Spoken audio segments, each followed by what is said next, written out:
Excited about our discussion today. My name is Amira Martin. I'm a licensed clinical social worker and a business owner.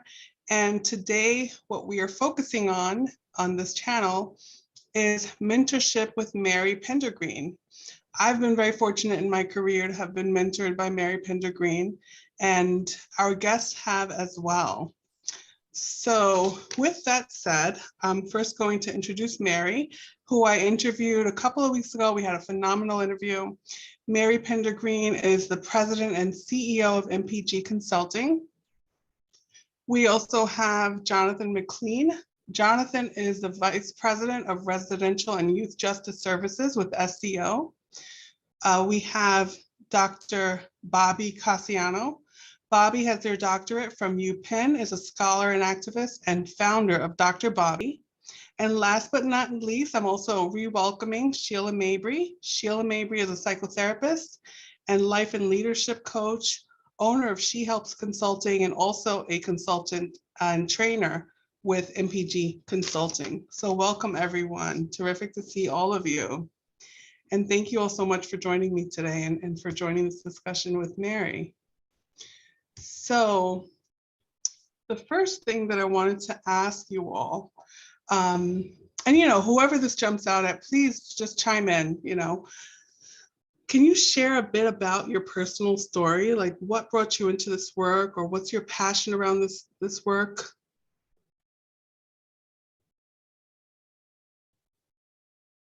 So Jonathan, Jonathan, go ahead.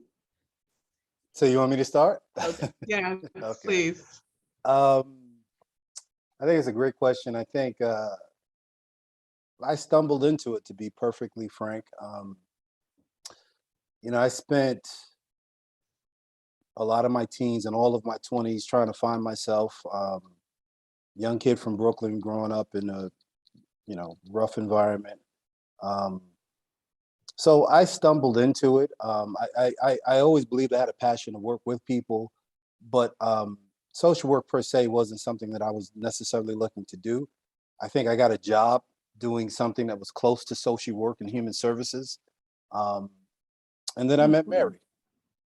And, it was history from there for me. I think, meeting Mary just opened up tons of possibilities. And it was at the right time in my personal and professional life. I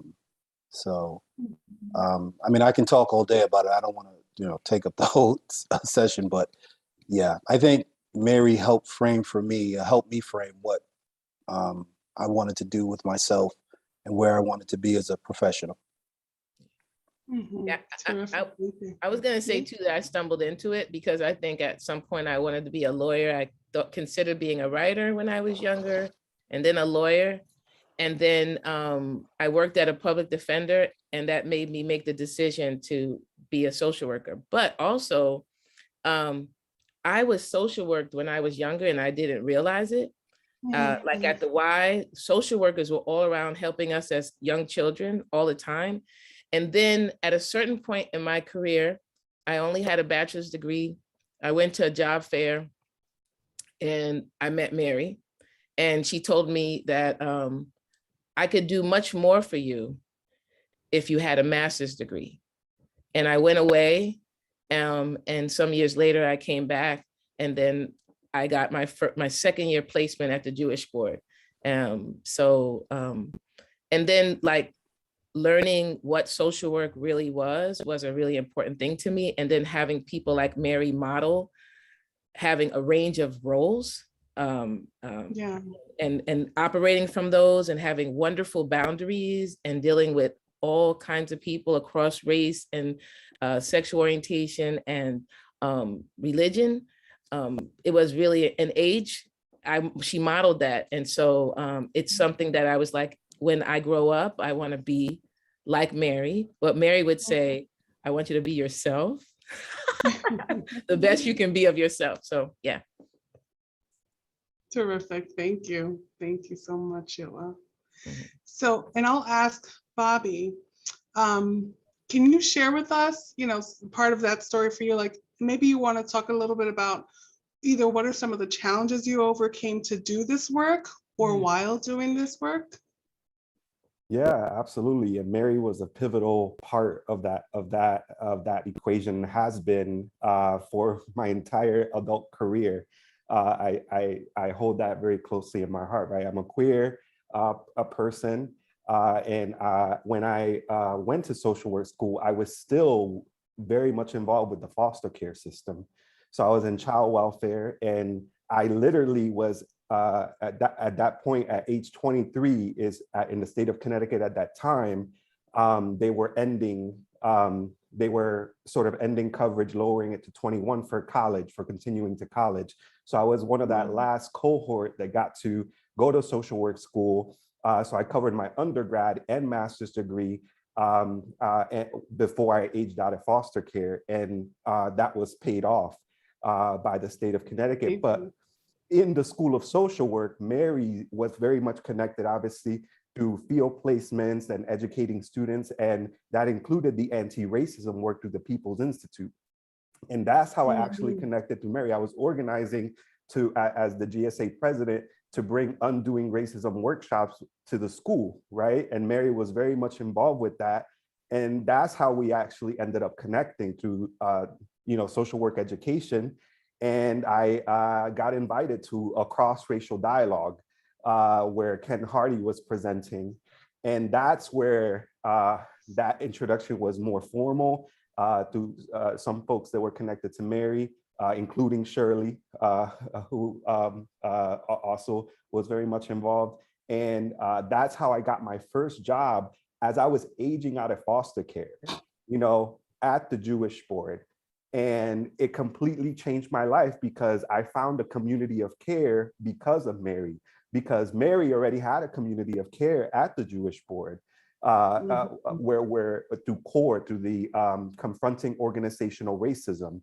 And I ended up at a clinic that Mary also had a large influence in. It was a clinic of all people of color in Washington Heights, that really reflected that community, that love, right, and that connection. And so that kind of community care really translated on so many levels, and in that clinic, I also found a lot of love, a lot of growth. I was young, in my early 20s, and obviously made a lot of mistakes too.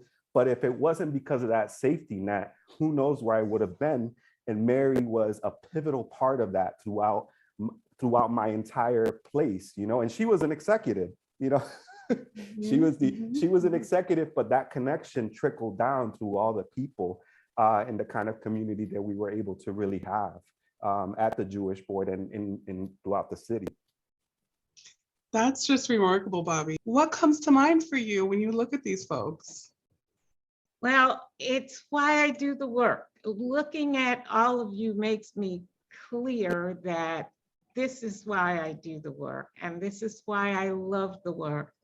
And when I think about it, over the years, all of the things that you folks have talked about, Bobby, where you're talking about creating an office that had just people of color, they were not only just people of color, but they were Latinx. And to bring to a white institution the idea that you should have a clinic that has just people that represent that community of color. Doesn't mean that the organization didn't have that in other communities, but there were white people that spoke Spanish, and it was a struggle to keep the office just with folks of color. So bilingual, bicultural, and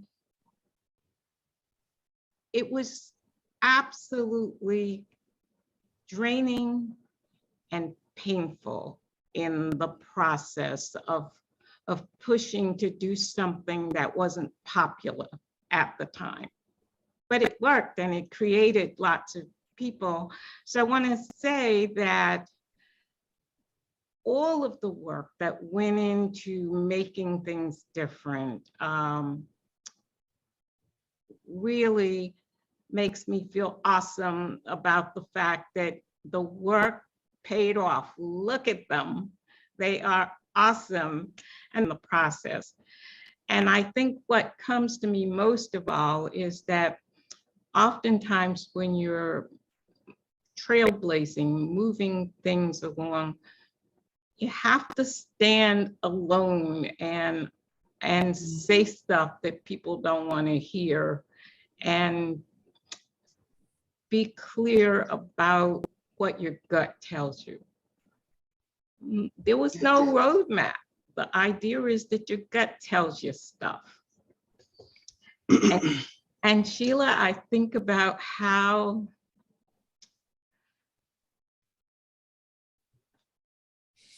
you went away for 2 years and then you showed up with in the midst of your master's work. And we stayed in touch during much of that time. The idea of networking and keeping in touch with people over time. Sanabria, I spoke to her 2 weeks ago, and I keep those relationships going, having to do with the fact that it's all about one relationship at a time, one conversation at a time. And Sheila and I have been connected in so many different ways over the years. And I think of when I first met her and how she has become this superstar. And the idea of being a part of that journey just warms my heart, because I know that many times without the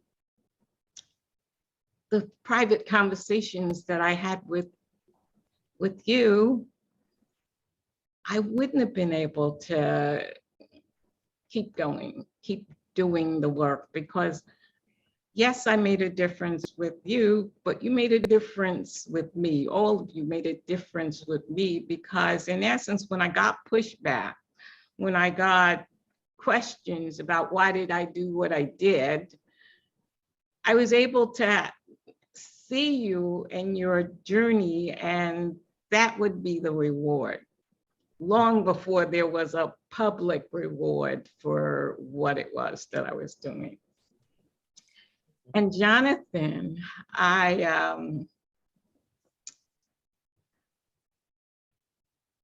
think about the struggle of getting you into the organization and getting your degree and certification, because it took lots of personal investment and getting people to think outside of the box and act outside of the box. And when I think of where you are at this moment and what the possibilities are, it's like it was well worth the struggle. And so if there's anything that I can hope will come from these conversations, it's really the recognition that investing in relationships, regardless of where it's going to go, without any thought about, oh, it's going to go here, there, or there, the idea of encouraging people to be themselves. And so when I think about how many things you've brought, Jonathan, to the profession. Do you remember that meeting, the first time we met in your office? That is as crystal as day to me, even today. And that was 15, 16 years ago. I don't remember how many years ago. And I don't mean to, but I just have to say this. Well, you can tell it, and that would be good for people to hear. So I was at a point in my life when I met Mary, and I wasn't too hot on the Jewish board because I had a bad experience. But we have a mutual friend who kept telling me, you know, you need to meet Mary Pendergreen. You need to meet Mary. You need to meet Mary. You know, and I'm like, okay. You know, I was at a place where I had a job, but no amount of skill, no amount of talent, no amount of ability would help me move forward without help. That is the situation I was in, and I was acutely aware of that. Like, I don't care what I brought to the table. if someone did not help me, literally, I would not be able to move forward. So it was a life and death situation for me. And I had got connected to somebody to help me get a job at the Jewish board. And, basically I was said, look, I told to go share your story with this person. So I hadn't really done that, in my previous situation. So I went, shared my story, and, essentially in sum and substance, I didn't get the job, which is fine, but I was also judged for what I shared. So then my friend came back to me and he said, listen, that's okay, but I want you to meet Mary. And I had already talked to somebody in the Jewish board, and I was like, I'm not, but something in my mind said, trust your friend. I mean, he's helped you get this far. So I'll never forget, I met Mary at the old office on 57th Street. I went to meet with her. And I went into her office, and I remember seeing a couch in the corner. I said, this is like a therapist's office. So I sat down, and I told her my story. I told her my situation. I told her the things that I struggled with as a teenager and as a young adult. And if you know Mary, she kind of sat there, listened intently, didn't say much, took it all in. And she said to me that, if you want to be a good social worker, you've got to, you got to learn to work, right? So I said, okay. So she said, I was in school at the time working on my master's, right, my master's degree, my MSW. So we talked about that, and she made a commitment to help me. But she also said some things to me that kind of, and if you know Mary, you know how this goes. So she said to me, and I will never ever forget this. She said to me, but you should get a therapist. If you want to be a good social worker, you need a therapist. And if you could see the look on my face, if she said that to me, so I remember saying something like, I'm like, I get that. I mean, I believe that's basically something like, I believe that's good for, some people, but it ain't for me. But then she hit me with it, and I'm sure she's had this conversation a zillion times with a zillion people before me and after.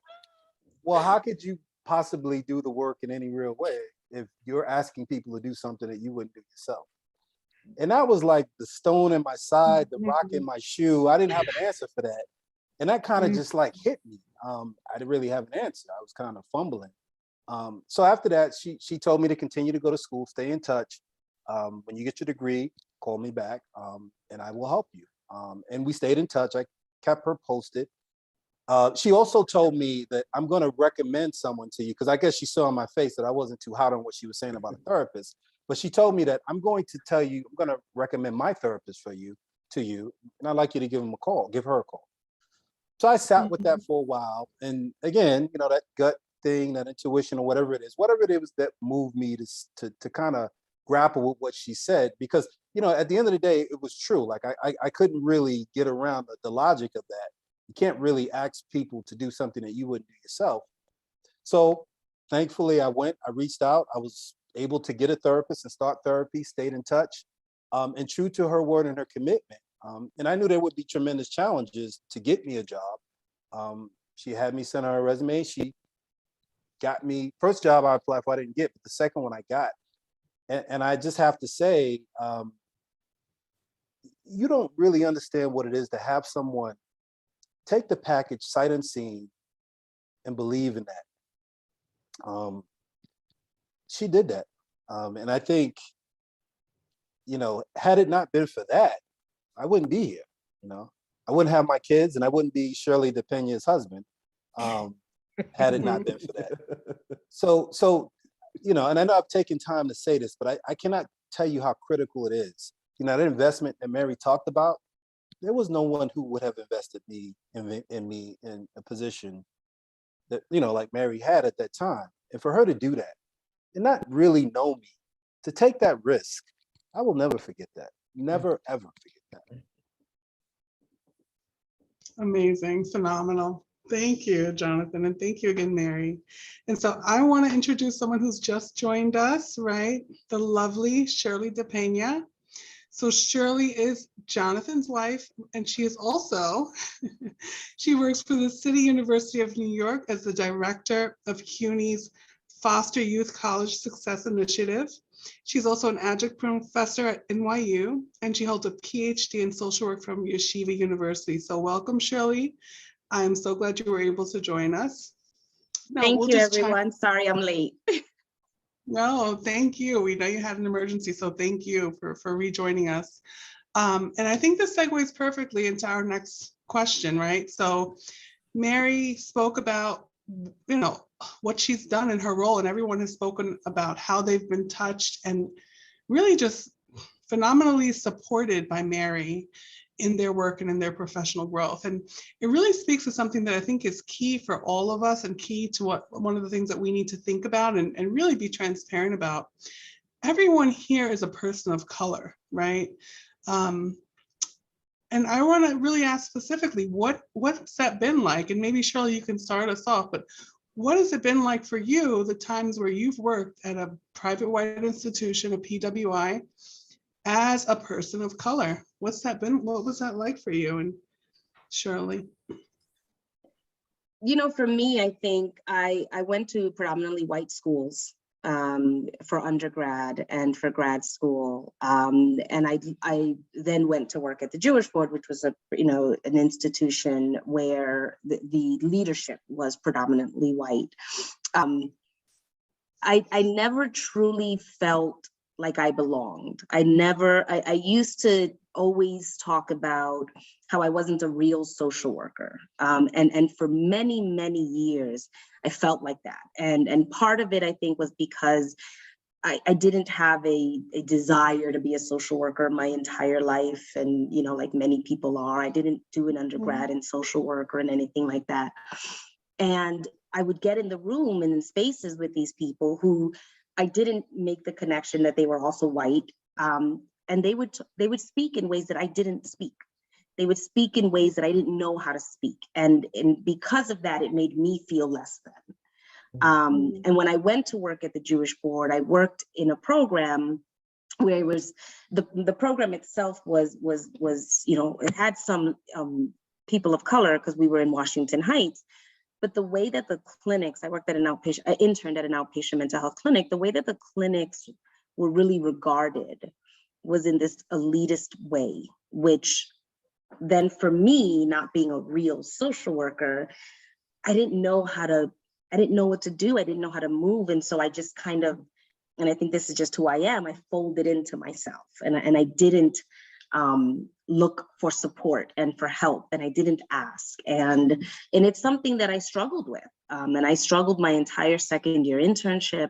And then when I went to a predominantly, a program that was led by predominantly people of color, clients were predominantly people of color, the workers were predominantly people of color, it was just so different. And I started to see on some levels outside of myself that it wasn't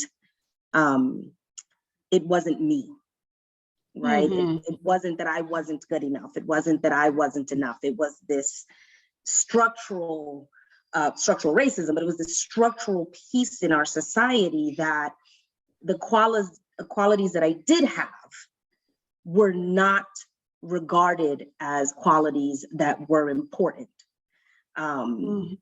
And that then, for me, made me feel like I wasn't important and I didn't have anything to bring to the table.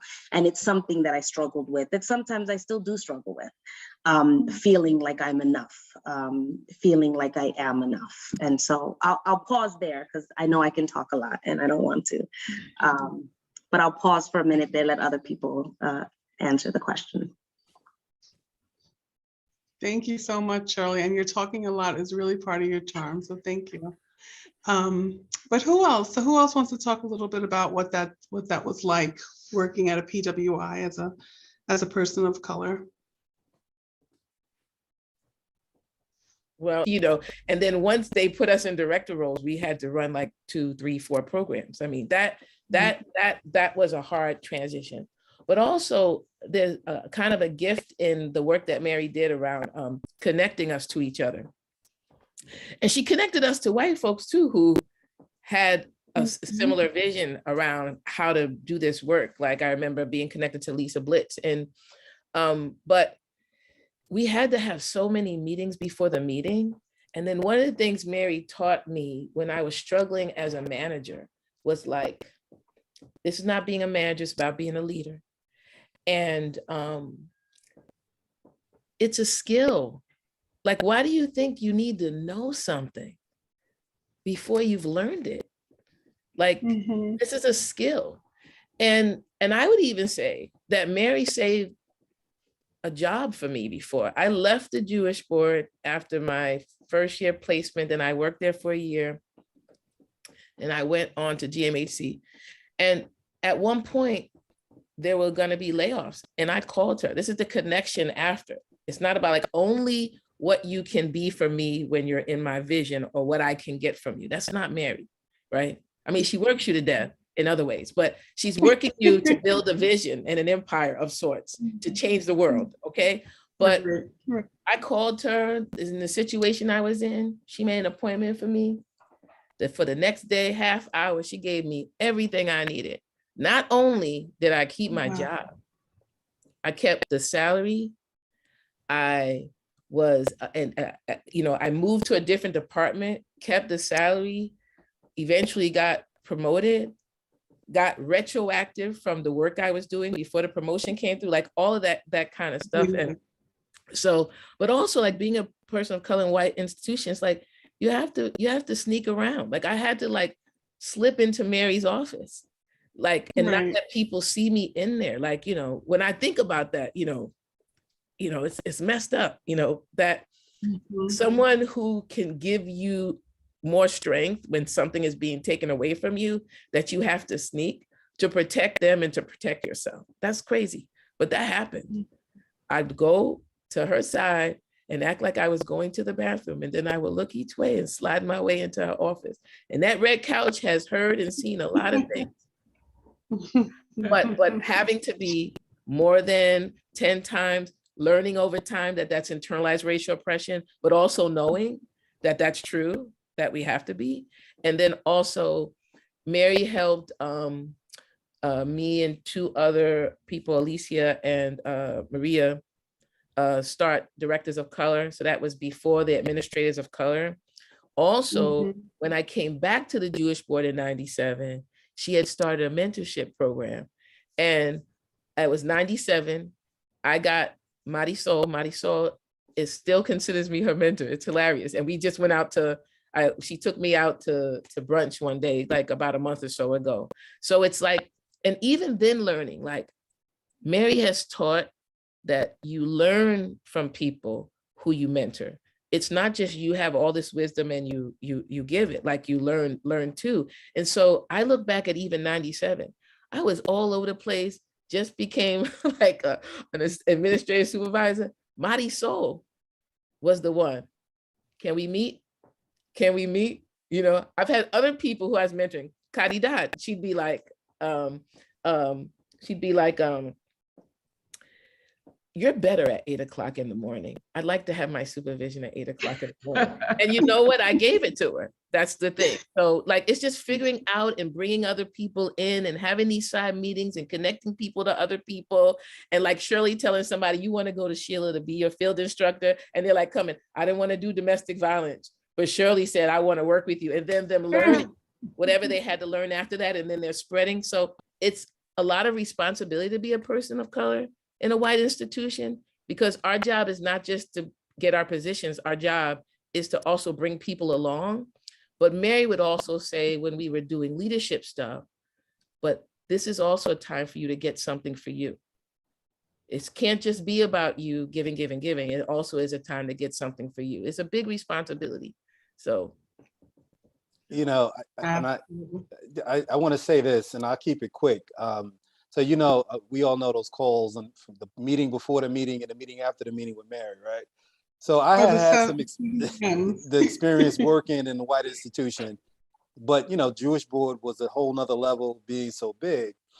And I remember I would sit in meetings sometimes with Mary, and I would get, the calls before and the calls after. But this is one thing I never forget, and I carry this with me and I will always carry this with me. I don't know what the meeting was, but, to be at the table as a person of color is one of the challenges when you work in a all white institution. But I guess I didn't say anything, and I know I had some stuff to say. I didn't say anything, and I remember her calling me after. And sometimes you don't want the calls from Mary because Mary's going to be direct, and she's going to give it to you like you're supposed to get it. And she basically Right. said to me, don't you ever sit at a table with these folks and don't speak up. And some in substance, and it was a little longer than that, a little harsher. But when you get in that room and you're at that table, find your voice. And I never ever forgot that, you know, and I think that's a powerful message for people of color because it's a challenge for us, you know, and we've been conditioned to not speak, to be small, to be silent. But she was clear to me, find your voice. Do not get in there and shrink because you have something to say. Absolutely. I know Thank you, someone's going to Jonathan. say something. I'm going to say this just really quick about Shirley, and this is connected to Mary, is Mary encouraged us to bring our full selves. One of the things I love about Shirley the most is how she speaks. She hasn't changed. Like how she is so true to who she is. And then when she took on like the training of people to take the exam, like the licensing exam, I don't know why this makes me cry, but I sent people to her because I knew she was going to tell them that it wasn't about what they didn't know, that it was a structure that was to keep them out and they just had to learn the formula. But she was an example of that. And also her, like, you know, doing the field placements, like being in charge of those, like what that meant, like Mary, like gifted Shirley with that and Shirley gifted Mary back with what Mary wanted. But to be able to see what is a field placement and how do you build people, like, and how do you create a structure where people have people that they can depend on? But like Shirley has always, always, always been who she is. And she's a gift. You are a gift. Like I sound so white people will accept me. We are real, like it's a gift for someone to tell you, you can be yourself.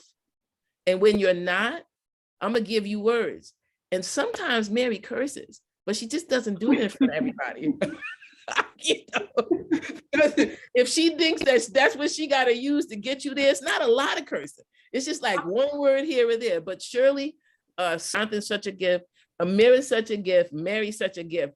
But it's like we expected it of ourselves, and it just, you know, and we expected of other people. So. Absolutely. Absolutely. Thank you so much, Sheila. And Sheila, a gift. Thank you. So I do want to ask this question, and I would love to hear from each of you.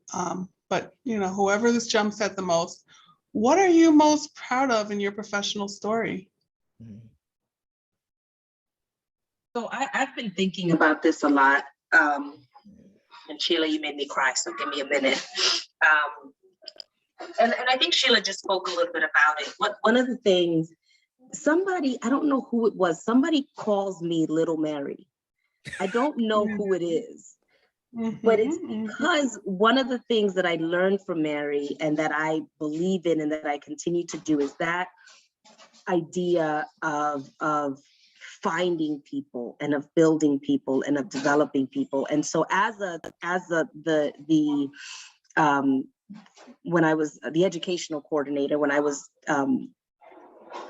doing the internships for the Jewish board, I would find interns, or I would call somebody and be like, I got you an intern. You know, and that's something that I would do. And I do the 6 a.m. calls. I don't always do the 6 a.m. calls because I'm not always up at 6. That's a Mary specialty. But I do the phone calls that people know that when I'm calling to ask for something, I'm not quite asking. I'm like, you're gonna do this for me, but I'm asking it so that you think you have the option to say yes or no, but I'm calling, so you can't say no. And that's a Mary thing. Like when Mary calls you, you're gonna do it. You're not, you know, but she's gonna ask in a way that you think you have a choice, but you don't. But the idea of letting people know who they are. And so, you know, I've been teaching for a long time. I taught at Hunter, Touro, Columbia. Most recently, I'm at NYU. And I in all of the courses that I teach, I'm always talking to students about who they are, you know, and whether they're people of color, whether they're white students, but really helping them see that they need to know who they are and how people view them in the world, and how people view them in the world matters in their relationships with people and in the impact that they can make. So, you know, one of the things that I do know that is I am good at, and I thank Mary for this, is looking at people and helping people to understand that they are enough. And this happens a lot in my classes, especially at NYU, a predominantly white institution, where, you know, what I've been told I do, and so I think I do it because this is what I get from students, is that I create a space for students to be themselves, to talk about the things that's very difficult to talk about in other classes, especially for students of color. And so I thank Mary for that, because I learned that from Mary. I learned, you know, finding people and connecting people to other people, but also letting people know that they are good enough. And so I am super proud of that professionally for myself. And also I would just say, you know, the PhD, I don't necessarily, you know, I don't think I'm better than anyone. I don't think I'm smarter than anyone because I have a PhD. I do, however, take pride in being Dr. De Peña for all of the Latinos, you know, behind me that have never seen a doctor or a PhD behind a name like De Peña, like Casiano. And I know that that means something to people. I've actually, and I've said this in other spaces, I've had the experience of people saying to me that they took my class because of my last name, because they knew that I had to be a Latina, and therefore they would have a Latino professor, and they'd never had a Latino professor. So that matters. And it's why, as much as I love my husband, professionally, I am still Shirley De Peña, because I think that that matters to people who look like me. That's why I'm Shirley's husband and she's not my wife. It's clear. Well, while you're having this conversation, I want to have you tell people that those three little pumpkins that you have is all because of me. No question. Absolutely. No question whatsoever. I did say that earlier. I said I would not have I wouldn't be Shirley's husband or have my babies had it not been for Mary. And let me add, hold on, let me add. So what Mary, you said to Jonathan about therapy, he said to me about therapy, and I probably had the same face. Yeah, it was the same look. Yeah. But I did it.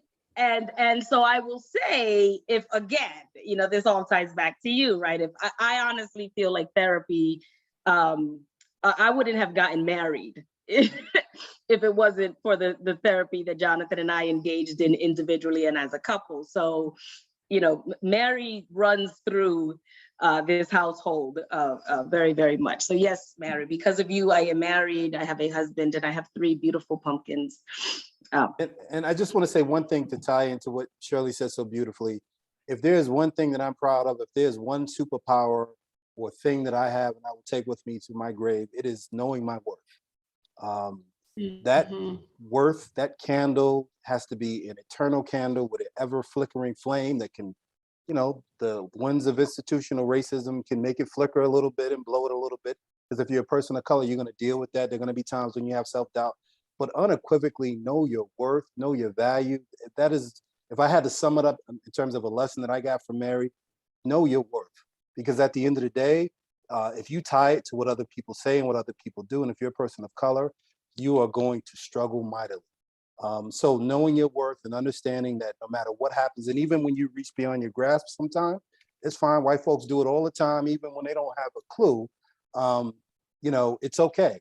But know your worth. So thank you for that.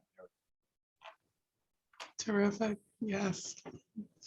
Thank you so much for all of this. So, Mary, you've done so much. My goodness. I've grown so much. I've learned so much. I feel so full from the wonderful things. I saw that they had something they wanted to say, and I'd be real interested in hearing that, because we do want to hear the voices. Yes. Absolutely. I'll jump in. You know, in terms of my greatest professional kind of, the thing that I'm most proud of is the fact that I could be more of who I am anywhere that I go. And yes, like Jonathan and Shirley were saying, right, you know, institutional racism, white supremacy, all of that makes that flame flicker. But also being Dr. Casiano means a lot in the same way, because I'm standing on the shoulders of Mary, right? And all of y'all who have contributed, right, to that journey. And it's really about building that. You know, I heard some of you in this conversation talking about your struggle, right, in a predominantly white institution. For me, I felt that I was lucky, especially where in my proximity of the Jewish poor, because of what was already built, what y'all were already building for me, right? Someone who was coming up. I was able to become a supervisor at a clinic that was predominantly, you know, Latinx people, you know, serving that community, that mirror that community. And I was able to grow, and the leadership, you know, we were decolonizing on what that meant, right? To be a leader and to meet people at their need, and to meet each other at our humanity, to create space for healing. Alicia and Shirley had a lot to do with that, but Alicia and Shirley, right, it all trickles out. It was connected to a community that was really fostered and fought for, right, for Mary. So I had some easier ground. Now, when I became a clinic director at another institution, I truly felt the backlash, right, of what it means to feel like enough, and the hustle and bustle of growing. And another thing that I'm so grateful that Mary also instilled was to just not focus on being a professional clinician, to also develop skills in other areas of management, of leadership, of budgets, right? And that made me pursue also other degrees that grounded me with different skills. But all the degrees that I have are not the thing that makes me worthwhile. It's my ancestors and the folks that I stand on, you know, the Afro-Taínos of Puerto Rico, right? Those are the people that I stand, ancestors that give me healing, that give me language, that let me be who I am, right? As a non-binary person, as a queer person, all of those things, right? And that is transformational for me, you know, it's giving me a language. And Mary had a big influence in my life, you know, and now I'm connected, you know, to all of y'all, and also doing the same in community with other people, because we all get co-opted. So we always have to remain vigilant, you know, so it's a constant vigilance myself, right? But I just really wanted to share that, and just my gratitude, you know, you all played a role with encouraging that leadership. Thank you so much, Dr. Casiano. Yeah, I'll just, absolutely. So I'd like to say that the thing that I feel most proud about is the work that I see all of you doing, the folks that you're bringing along in the process, because for me, the growth is about who else is in your network, building the biggest network that you possibly can across racial network of people, because in essence, none of us can do this work alone. And the idea that we always need people to be able to reach out to in the midst of the work. And I never let go in terms of, even when people move away, they do other things, I keep the relationship going. That's the work that I do, and it brings me such pride to be able to make that 6 a.m. call, knowing that people are gonna be responsive, send out that email that people are going to respond to. And that only happens because of nurturing the relationships. And so in essence, it's my greatest gift, and it's also my greatest sense of pride to be able to see how big the network has gotten because of what you folks are doing. And Amira, I want to make sure that you are clear about the fact that what you're doing, your work, should be highlighted here. And I want to make sure that we don't end without having you make comments of that nature, whether you had planned to or not. I'm wanting to make sure that you do. Thank you, Mary. So my company, MA Therapy LLC, which I named in a training with Mary as an assignment, right? So my company, MA Therapy, I have multiple divisions, a mirror for her, a mirror for him. These two divisions focus on providing Black and Brown mental health care providers to Black and Brown community.